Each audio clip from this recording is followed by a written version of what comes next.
kwesa wọn ni káfí jókòó yìí ṣe lónìí kwesa táwa wí Ọlọ́run ló ní má jùlọ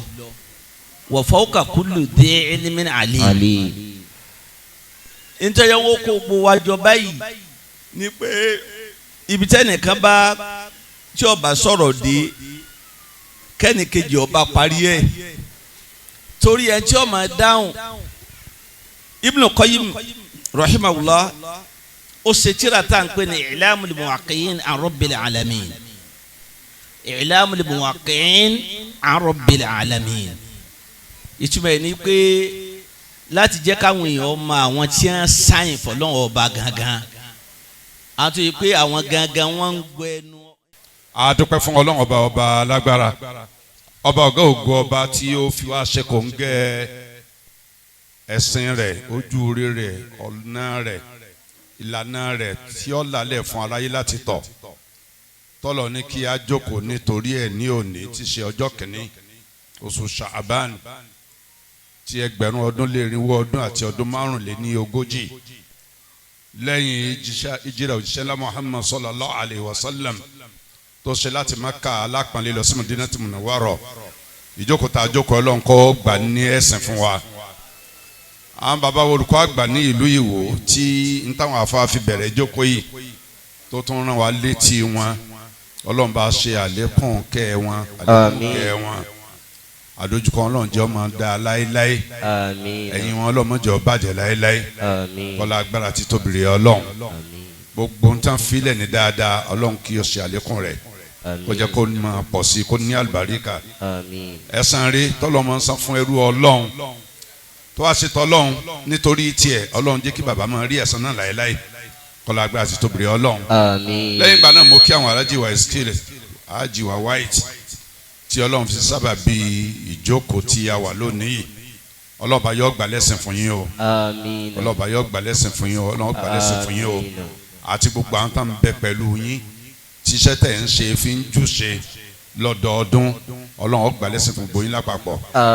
Ọlọ́run ó ṣe àlékún dáadáa yín àlékún ìmọ̀ àlékún ìmọ̀ àlékún ìmánì àlékún ẹ̀sìn àlékún bíbọ́ àṣírí àlékún bẹ̀rù Ọlọ́run àlékún máa náwó sójú ọ̀nà tọ́lọ́ọ̀bá ọlọ́ba yóò máa ṣe fún yín Ọlọ́run ó jẹ́ kí ẹ̀mí yín ó gùn lórí ti dáadáa Ọlọ́run sì jẹ́ kí ẹ lò pẹ̀lú àlàáfíà ara Ọlọ́run sì jẹ́ kí àtúbọ̀tán yín ó dáa ntẹ́ ń ṣe lẹ́sìn yìí ìkànnù ẹ̀ lélẹ́yìí ntẹ́ ń ṣe ní kọ̀rọ̀ pọ̀ ju eléyìí lọ Ọlọ́run gbà ní jọ́sẹ̀ fún yín láyé tàlùkẹ́ àmọ́ wala la hawla wala quwwata illa billah mo kí àwọn bàbá wa gbogbo tí wọ́n kálẹ̀ àwọn ṣùyúkù wa bẹ́ẹ̀ àwọn látòrí àwọn dókítà Sirajudeen Bilal Al Asra Ọlọ́run bá tọ́ ràn yín níṣẹ́ Ọlọ́run ní yé máa kún yín lọ́wọ́ yóò máa dúró tì yín ẹ tẹ̀lé ojú ọ̀nà níbi wa Muhammad sallallahu alayhi wa sallam ẹ sì fojú ọ̀nà náà lẹ́sìn pépè sí láyé káàárẹ̀ láyé kò sí sú lórí ẹ̀ ọlọ́ba yóò gbà lẹ́sìn Ọlọ́run jẹ́ ní àṣeyọrí dáadáa Ọlọ́run jẹ́ kí tí náà Ọlọ́run jẹ́ ojú ti bàbá wa olùkọ́ àgbà lọ Ọlọ́run jẹ́ ojú bẹ́ẹ̀ lọ tí ọmọ bá ju bàbá lọ kì í ṣe wọ̀ ẹ̀tọ́ ni Ọlọ́run jẹ́ kí ẹ láṣàlẹ̀ ọ dáadáa à ń dọ́kítọ̀ wa Dr. Dhikrullah Shafi Olohun Orin mo kí yín o ẹ kú iṣẹ́ Ọlọ́run ní ṣíṣe Ọlọ́run gbà lẹ́sìn fún yín Ọlọ́run ó ṣàlékún dáadáa fún yín kò ní jẹ́ máa padà sí ibú ntọ́lọ́run ṣe fún yín lórí Ọlọ́run jẹ́ ó kalẹ̀ Ọlọ́run sì jẹ́ ó ní àlùbáríkà àwọn Alhaji wa Ahmad Abdulkarim eléyìn erin abá ti rí erin kí ló kùtà tó ń wá lẹ́yìn ẹ̀ àwọn àgbà fàánà ti wà níjókòó kí Ọlọ́run jẹ́ kí wọ́n pẹ́ fún wa Ọlọ́run ó dùn ó tì yín yọ ọ̀sán lẹ́sàn rẹ̀ wàhálà yín lọ́sàn àti lórí orí ẹ̀sìn Ọlọ́run ó gbà lẹ́sìn àwọn Alhaji wa oníkun kéwù lárúbáwá Ọlọ́run bá tọ́lá ẹ̀gá yọ gbà lẹ́sìn fún yín yóò dùn ó tì yín àti gbogbo àwọn ṣùyúkù tó wà níkàlẹ̀ torí àsìkò ti lọ ọlọ́ọ̀bá yọ tẹ ọgbà lẹ́sìn fún gbogbo alápapọ̀ Ọlọ́run jẹ́ àríyànjú ẹ̀ láyé àtàlùkẹ́ àmọ́ àwọn tá à ń retí lọ́nà tá ń bọ̀ abá níjókòó yìí Ọlọ́run jẹ́ wọn dé bá wa láyọ̀ àtàlàáfíà wọ́n ti ń súnmọ́ bí wọ́n ti ń súnmọ́ tòsí Ọlọ́run jẹ́ wọn dé bá wa kí wọ́n dé ń dáadáa kí wọ́n bá wa náà dáadáa kájọ ṣe ìjókòó tí a wà nínú rẹ̀ yìí kọ́lọ́n jẹ́ aláṣẹ rẹ̀ dáadáa lórí ẹ̀ kọ́lá la hawla wala quwwata illa billah. Naam iṣẹ́ tí a torí ẹ̀ jókòó iṣẹ́ náà la fẹ́ bẹ̀rẹ̀ yìí àwa mùsùlùmí tá ń bẹ láyè ká kólúkàkọ́ jáde sórí ìjókòó torí ìwà náà ni a fi to àga tó pọ̀ lẹ̀ tọkùnrin tóbìnrin tó bá jẹ́ mùsùlùmí tó jẹ́ ní ọlọ́run olùkàkọ́ jáde nù lé ẹ má bọ̀ lórí ìjókòó ẹnì kankan má dùn sí ẹ̀yìn agbo ìjókòó tó gbàgbó wa ń bẹ nílẹ̀ bí ọba tó tó ń wò tó kó sí i ká má bọ̀ wá sí ìjókòó yìí àwa mùsùlùmí àbùkátà púpọ̀ lásìkò tá a wà yìí láti lékún ní ìmọ̀ àti àgbọ́yé ẹ̀sìn kan oṣù tọ́lọ́ ń ṣe lẹ́sìn rẹ̀ lórí ilẹ̀ ayé tí ò ní gba ẹ̀sìn kankan lọ́wọ́ ẹnikẹ́ni yàtọ̀ sí òní Islam gbogbo ntẹ́lómi bá ń ṣe lẹ́sìn tí ì bá ṣe Islam ń ṣèlànà ń ṣe fẹ́nu ẹ̀ ni bàdìyálùkì àmọ́ ń tàn ọ́ sàbámọ̀ lọ́dọ̀ Ọlọ́run bóun ṣílẹ̀ ayé òun lò kò sì ní ṣe é ṣe láti padà síbi tá a wà yìí mọ́ láti wá ṣàtúnṣe ìrìn àjò ẹyọ kan sọ tá a wà sórí ilẹ̀ ayé láti wá nù rẹ̀ yìí kò sí pàǹpadà bọ̀ ńbẹ ẹnu ká kú ńbẹ ká bọ́ abẹ́ẹ̀lẹ̀ káta bẹ́ẹ̀lẹ̀ bọ́ sí gbangba ọjọ́ ọ̀dájọ́ ká gba ìdájọ́ kọ́lọ́njọ́ ọ̀rọ̀ ọjà sálùjánà ká wọ àlùjánà káwọn kan gba ìdájọ́ pé wọn ò gbọ́rọ̀ sọ́lọ́run lẹ́nu wọn fọlọ́run bá dẹ́dálẹ̀ wọn ò sin wọn sin tọ́lọ́run dá tí wọ́n bá kú lórí ẹ̀ tí wọ́n gba ìdájọ́ iná òní ń bẹ so ẹ̀sìn Islam yìí ẹni tí ì ṣe mùsùlùmí gan wá bùkátà sí pé kó jókòó sí tòsí kó máa gbọ́ ọ̀rọ̀ Ọlọ́run tí wọ́n fẹ́ bá wa sọ lónìí kọlọ̀njẹ́ agbọ̀yé kọlọ̀njẹ́ alẹ́ lò àwọn àfa wa tí wọ́n mójútó ìjókòó yìí níbi àwọn ìbéèrè àtàwọn ìdáhùn tí wọ́n máa ṣe fún wa lórí àlámọ̀rí ẹ̀sìn tí ó jẹ́ àsórí ayé àtàlùkẹ́ àmọ́ ọlọ́nkọ́ bá tọ́ wọn sọ́nà kó tọ́ làákàyè wọn sọ́nà kó tọ́ àwọn wọn sọ́nà kó fi hàn ṣe kòǹgẹ́ tí ó jẹ́ déédéé ntọ́lọ̀ ń yọnu sí tí ó gbà lẹ́sìn ayé àtàlùkẹ́ àmọ́ fún wa kọ̀lá la hawla wala quwwata illa billah nísinsìnyí máa gbé ẹ̀rọ agbóhùnsókè yìí fáwọn dókítà wa Al Asra láti bẹ̀rẹ̀ ètò ìjókòó yìí pẹ̀lú yọ̀ǹda Ọlọ́run naam sókè ìjókòó náà bẹ̀rẹ̀ kí gbogbo wa farabalẹ̀ kọ́mọ̀ sí pé nìkan kan ń sọ̀rọ̀ kankan lẹ́gbẹ̀ẹ́gbẹ́ tí ó fa ìfetísí àìfọkànsí ìtàbàbà wa sọ kẹ́nìkan kan má dọ̀rọ̀ kankan lẹ́gbẹ̀ẹ́gbẹ́ lọ́kùnrin àti lóbìnrin wa ká má jẹ́ ó sí ariwo kámẹ́jì ó sì dín lọ́wọ́ ẹ̀ ń bá dé kójókòó jẹ́ kámẹ́ fi sálámù dìrà wá lọ́wọ́ níta àtòrí ẹ̀wà ó fẹ́ bẹ̀rẹ̀ báyìí ọlọ́run ṣe ní rọrùn ọlọ́run jẹ́ ó ṣàǹfààní fún aláyà tí lọ́rùn kọ́lá la hawla wala quwwata illa billah bismillah sheikh.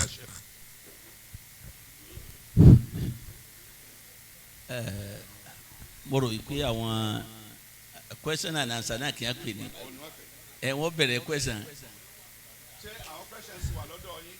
naam bismillah.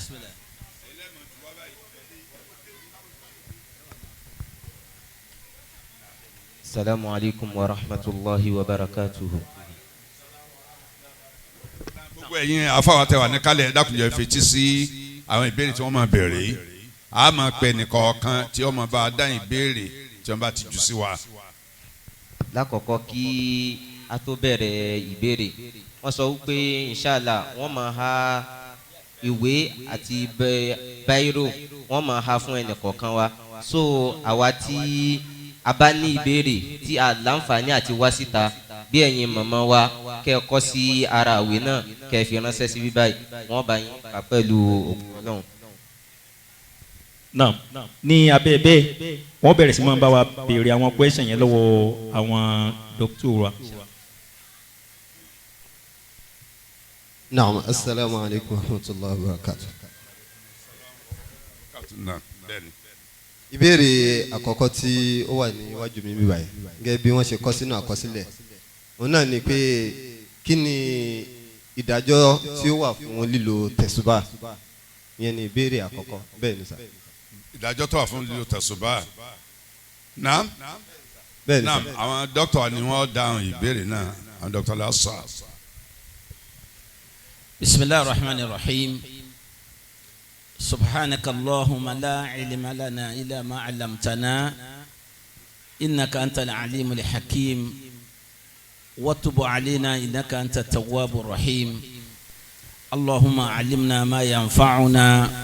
وانفعنا بما علمتنا وزدنا علما والسلام عليكم ورحمة الله وبركاته أفي أقف ولون رباو ìkẹ́ àti ìgẹ̀ fún aṣáájú ẹ̀dá nàbí wa Muhammad mo kí gbogbo àwọn tí àwọn bàbá wa chairman àti àwọn àfáà wa àgbà tí wọ́n wà ń jókòó yìí tí wọ́n ti sọ̀rọ̀ síwájú mi àwọn bàbá mi Sheikh Dr. Isa Akindele èyí tí wọ́n ti jẹ́ àfáà wa látọjọ́ tó ti pẹ́ ara dáadáa Islam náà ló tún fà kí wọ́n tún máa jókòó pẹ̀lú wa. alhamdulillah walilayi alhamdu. alhamdulillah. àwa kéré ṣùgbọ́n bàbá ó tún máa fà wá mọ́ra. alhamdulillah. àwa náà wà jẹ́ ntí a tún fara rò wọ́n. alhamdulillah. ọlọ́ọ̀bá yóò jẹ́ kẹ́mi yóò gùn o. amiina. yóò máa ṣe àlékún àlàáfíà ẹ̀mí gúngún arísìkì yóò bá ní ṣe fún yín o. àmín. gbogbo kìràkìtà yín tẹ́ wá ń ṣe yìí ọlọ́run ní dàlú yín láyà o. àmín. yóò gbà lẹ́sìn fún yín àti gbogbo wa o. amiina. bẹ́ẹ̀ ni mo kí gbogbo àwọn mọ̀ṣáyíkù mi àfa wa àgbà fọdí sàádàtú dr Dhikrullah láìpẹ́ inṣàlá professor lógo ọlọ́run. inṣàlá. ọlọ́run bá dákun tó ti ṣe yín báyìí ọlọ́run máa yín padà o. amiina. ọmọ yín padà ṣáìdá o. àmín. àfa wa àfa èmi àti dr Dhikrullah senior wa sheikh eléyè ahmadu abdulkareem eléyè irin torí àjọ kẹ́kọ̀ọ́ níbi kan náà ni. alhamdulillah. ṣùgbọ́n ajura wa lọ wọ́n ṣáájú wa pọ̀ gan-an kọ́lọ́n kí ọba ní ọlọ́run dákun má gbà yìí kó wájú wa o. àmín. lẹ́yìn ẹ̀ wọ́n ti ṣàdúrà fún Hajj White o torí wíwá wa ń bí òní sábàbí ẹ o. alhamdulillah. ìkójọ wa ń bí olólùwọ́n fi sábàbí o. alhamdulillah. bẹ́ẹ̀ ni gbogbo àwọn olùrànlọ́wọ́ rẹ̀ nínú Hudhaefah Central Mosque àbí. naam. àtàwọn tí wọ́n ń ká wọn máa ń kí òní àtàwọn bàbá wa gbogbo wọn tí wọ́n jọ ń sowọ́ pọ̀ láti jẹ́ kíru àwọn àjókòó yìí ó máa wáyé ọlọ́wọ́ ní dùn yín ládàá rẹ o. amiina. bẹ́ẹ̀ ni gbogbo àwa tá a wá gbọ́ wá sí náà gbogbo wa náà là ń ládàá o ọlọ́wọ́ bá dákun kó fún wa ń ládàá o. kí n má pọ̀ lọ́rọ̀ kwẹ́sàn wọn ni káfí jókòó yìí ṣe lónìí kwẹ́sàn tá a wá wí ọlọ́run ló ní má jùlọ wa fawqa kulli dhi ilmin alim. nítorí wọn kó gbogbo wa jọ báyìí ni pé ibi tẹ́nìkan bá tí ọba sọ̀rọ̀ dé kẹ́nìkejì ọba parí ẹ̀ torí ẹ̀ tí ọmọ dáhùn Ibn Qayyim rahimahullah ó ṣe tírà tá à ń pè ní I'lamul Muwaqqi'in an Rabbil Alamin I'lamul Muwaqqi'in an Rabbil Alamin ìtumọ̀ ẹ̀ ni pé láti jẹ́ káwọn èèyàn mọ àwọn tí wọ́n sáyìn fọlọ́wọ́ ọba gangan àti yìí pé àwọn gangan wọ́n ń gbọ́ ẹnu ntọ́lọ́ ń fẹ́ àwọn wọ́n ń gbà sọ fáyé pé bí ẹ ti ṣe rèé ẹ má ṣe báyìí ntọ́lọ́ ń fẹ́ nìyí àwọn làwọn àfa àtàwọn ọmọ kéwù wọn. tírà tó ṣe yẹn ó jẹ́ ká mọ̀ yìí pé ẹ̀ńtọ́ bá ti sáyìn fọlọ́hún kò gbọ́dọ̀ sọ̀rọ̀ ńtọ́ fẹ́ fún ara rẹ̀ ńtọ́ lọ́ ń fẹ́ lọ́ gbọ́dọ̀ máa sọ lọ́lọ́wọ́ òfin ní bínú sí i. Allahu akbar. ó ní òfin ní sọ àwọn èèyàn nù ló sì jẹ́ pé ntí èèyàn ọba mọ̀ ntọ́ da fún un ní kó sọ pé wọn ò mọ̀ o. anabi wa Muhammad sallallahu alayhi wa sallam mo máa ń sọ lọ́pọ̀lọpọ̀ ọgbà wọ́n máa ń bi anabi gangan tọ́lọ́ ń mí sí wọ́n bi léèrè ń pa àwọn kwẹ́sàn míì tí ọba tí ì rí wáyù yóò sọ yìí pé àtàyà àti ànílé wáyù títí tí ìmísí Ọlọ́run fi dé tàbí kọ́ tó máa bá nǹkan mi lọ kọ́ sọ pé ẹni tó béèrè kó jókòó sápá kan náà yóò sì máa bá nǹkan mi lọ kó tó parí ìjókòó Ọlọ́run sọ pé ìdájọ́ rí sẹ́ńtọ́ lọ́n wá mí sí tí ò lè tàjára kóònù pé ntẹ́ni sọ ó rèé so làwa tá a wá jẹ́ ọmọlẹ́yìn kéékèèké láàásọ yìí pé yes kò sí ntẹ́ ibi mi tí ń dáhùn àti bẹ́ẹ̀ bẹ́ẹ̀ lọ àpèjúwe pọ̀ Ali radiyallahu anhu ó dúró lórí mímbàrí ànábì sàṣà ní ayé ẹ̀ wọ́n wá abilé rẹ̀ kwẹ́sàn ọwá ló wọ̀ ma ẹnìkan wá challenge ẹ̀ yìí pé adal makom ibi tó dúró sí kèé ṣe ibi tẹ́nìkan ó ti sọ ma pé òun ò mọ nǹkan kan tí wọ́n bá bi léèrè Ali radiyallahu anhu ni pé sórí makom tó ń dúró sí makom ẹ̀ ń tí ọ̀ ma ń tí ọ̀ bá mà ní tí ó sọ pé wọn ò mọ̀ ó ní sórí ẹ̀ ń tí ó jẹ́ pé gbogbo nǹkan ló mọ̀ ó ní fawqa arshi ló wà tí sọ náà ọba káwá mú àwọn tí wọ́n tó tẹ̀lé wọn Imam Malik rahimahullah wọ́n bi léèrè oríṣiríṣi àwọn riwayatu lọ pọ̀ ṣùgbọ́n ká mú riwayatu ọ̀dọ̀ àwọn ní usulul fiqh èyí Ibn Qudama al-Maqdisi tó mú àánú tíra rẹ̀ tá à ń pè ní Rawdatun Nadirin ó ní wọ́n bi léèrè 40 suila an 40 mas'ala wọ́n bi Imam Malik léèrè nípa 40 questions 40 mo rò pé riwayatu pọ̀ o àmì lójú kọ́ lọ wọ́n sì lè sọ pé ó dín wọ́n lè sọ pé 35 ní but ntí Ibn Qudama riwayatu gbà wà nù tíra rẹ̀ Rawdatun Nadiri wà Junnatul Manazir àbí ó ní 40 mas'ala fàjábà an sita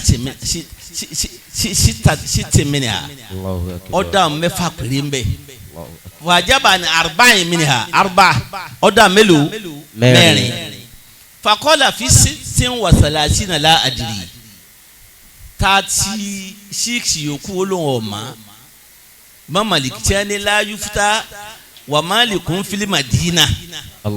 tí a sọ pé nígbà tí Malik ń bẹ láyé kọ̀sẹ́ tó lè dáhùn fatiwa tó bá sì wà Madina lólóhùn ọ̀ma àwọn kwẹ́sà sí yẹ o eléwọ̀n ti torí ẹ̀ yọ kú Malik o Ṣáàbí ń sọ pé Ṣáfì o Imam Ṣáàbí wọ́n bi léèrè àwọn ará Basra má Iraki ni wọ́n bi léèrè kwẹ́sà onílàádìrí òun ló sì jẹ́ mufti gbogbo àwọn alubasra wọ́n ń san owó fún lórí kójókòó kí wọ́n máa béèrè kwẹ́sà kó sì máa dáhùn ní gbowó oṣù lé lórí wọ́n wá bi léèrè àwọn kwẹ́sà ṣìkànjọ́ kan ọwá lóhùn ọ̀ma wọ́n ní àtàkùlù làátàdírí wọ́n ń tàtàkùlù min bayti malil muslimin ọfẹ sọ fún apọ ọmọ tó yẹ pé n tó ń kó oṣù kábíọ́lẹ̀ kọ́dà lọ ń jẹun sí ó ní àná akulubi kọ́dìrì ẹlẹ́mì ó ní ntẹ́mi ń jẹ́ lòdì wọn tí mo mà ó ń tó bá jẹ́ pé àyèmọ̀ kan mi mọ̀ ń jẹ́ ni má wọ́n àti ní dúnìá ọmọ fìyà ọláyé àti ntí bẹ́ńbẹ́ kò tó mi gbà lówó oṣù torí inú àyèmọ̀ kan tó yẹ pé àyèmọ̀ kan lẹ́fẹ́ kí n máa jẹ́ nú ẹ̀ ni ọláyèmọ̀ kan pọ̀ ẹnu tí mo ń jẹ ẹnu tí mo mọ̀ ni o ẹni tí mo fi sọ mọ̀kọ̀dàmátù yìí ni question ṣe ní a ṣe lónìí gbogbo wa bẹ́ẹ̀ nìkan bá ti kú bí ká gbogbo wa sì lè má mà Allahu Akbar ẹnu tá a sọ fún kálukú pé àmà njọ́ mi tí Ọlọ́run bá tún ní àmà àrànṣẹ́ wa tàbí ká pé question ṣe bí mi léèrè tọ́jú question àkọ́kọ́ yín wà bẹ̀rẹ̀ rẹ̀ káwọn afáwa náà atura wálẹ̀ alhamdulillah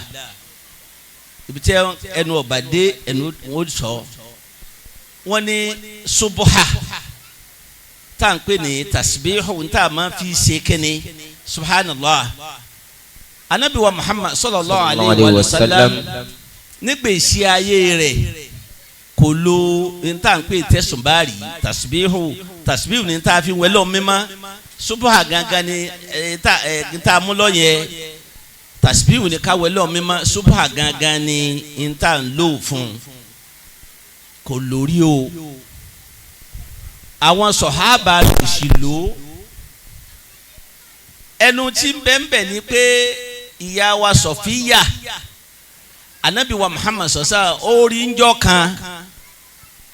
tí ń ṣe subhanallah walhamdulillah fọlọ́hún pẹ̀lú náwà níbi kóró dàbínú ó mú báyìí subhanallah kóró dàbínú anabi wa sọ fún yìí pé jẹ́ kí n tọ́ sọ́nà tó lóore ju nǹkan báyìí lọ ó sì tọ́ sọ́nà rẹ̀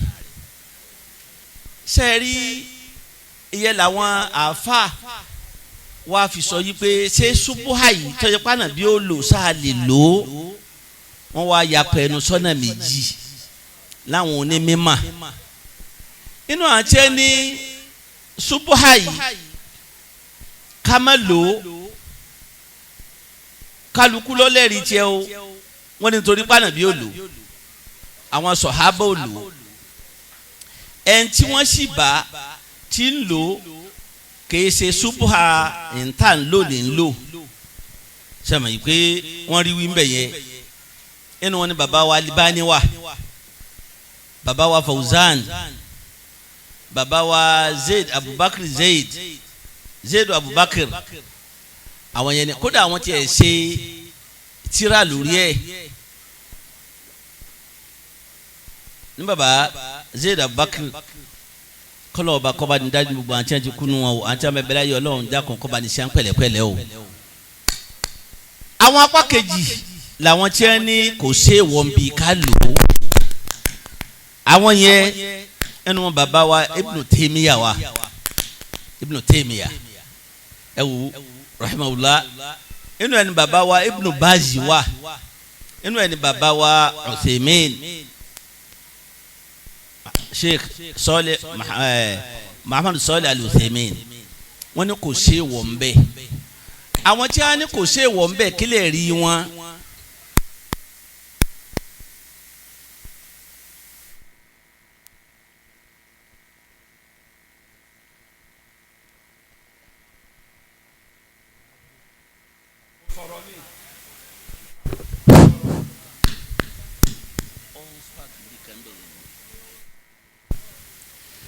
àwọn bàbá wa tí wọ́n ní kò ṣe wọ̀ ń bẹ̀ yẹ